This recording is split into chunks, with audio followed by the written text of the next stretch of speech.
After sailing from South Africa to England, my family has invited my partner and I to sail with them to Spain, enduring freezing nights, spotting dolphins, family bonding, and crossing the busiest shipping lane in the world. Join me as I document our journey and the lessons we learn across 700 nautical miles. This is Navigating Courage. We start our journey in Portland, Dorset. Hopefully the thick blanket of fog around the bay was not an omen of the days to come. However, as this was preparation day, the weather was inconsequential. With much to do, everybody was hard at work.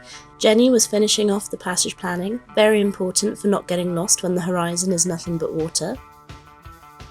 Dad was doing some last-minute DIY on the fridge and re-insulating the cover, also very important if you don't want food that isn't out of cans.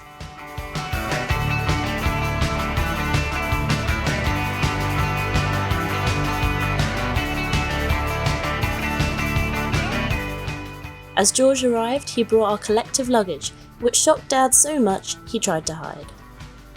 After casting off with no problems, we started our 700-mile course to Spain.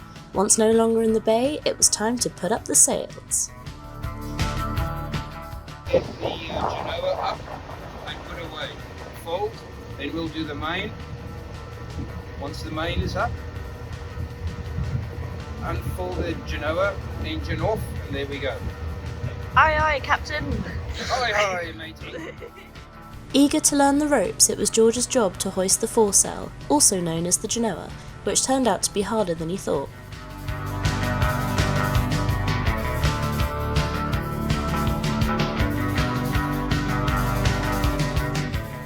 Lesson number 1. What you can't achieve by yourself, you can achieve through teamwork. After taking it in turns, we hoisted the Genoa and the mainsail. We felt we looked really impressive with those whopping great big sails up. Once we were underway, George could catch up on sleep. Being 6'6", he barely fit onto the bunk. After a couple of hours, we swapped shifts. The next time I woke up, the sun had long set over the horizon. The night was long and cold. Lesson number 2, cold feet are a fast way to being unhappy. Day 3 welcomed us with the sun and cargo ships. We really started to feel the pressure of the shipping lane. With ships measuring upwards of 300 metres and travelling at twice our speed, we couldn't allow them to get closer than 1 mile. As most of these ships have a turning circle of 8 miles, it was up to us and the plotter to avoid them. At times, they seemed to be coming straight towards us. Every hour, one of us would record a log and plot our position on the charts in the navigation area. Lesson number 3, all jobs are important no matter the size. All jobs must be done no matter how tedious. At this stage, we had settled into the routine and began to get into our rhythm.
As day 6 rolled in, we began to see our first sightings of land in 4 days.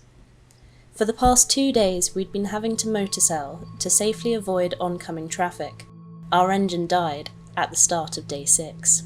Without a working engine, our chances of safely docking in the marina became very small. Lesson number 4, don't panic, we can make a plan. Lesson number 5, seriously, don't panic.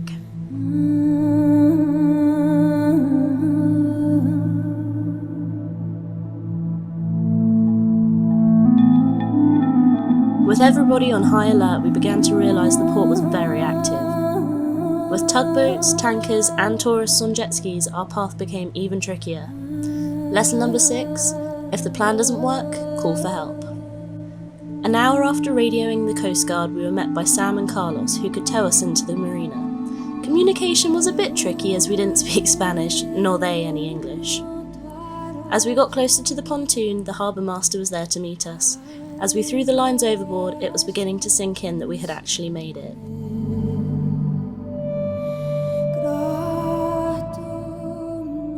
The only things left to do on our journey was to secure the boat and pay the bill.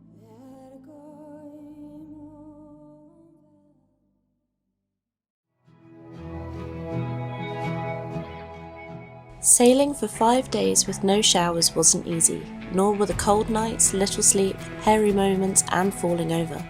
But it was worth it. There's nothing like watching the sea sparkle like diamonds whilst laughing with your family. Which brings us to lesson number 7, always cherish the time you get to spend with the ones you love, even when you're exhausted and seasick.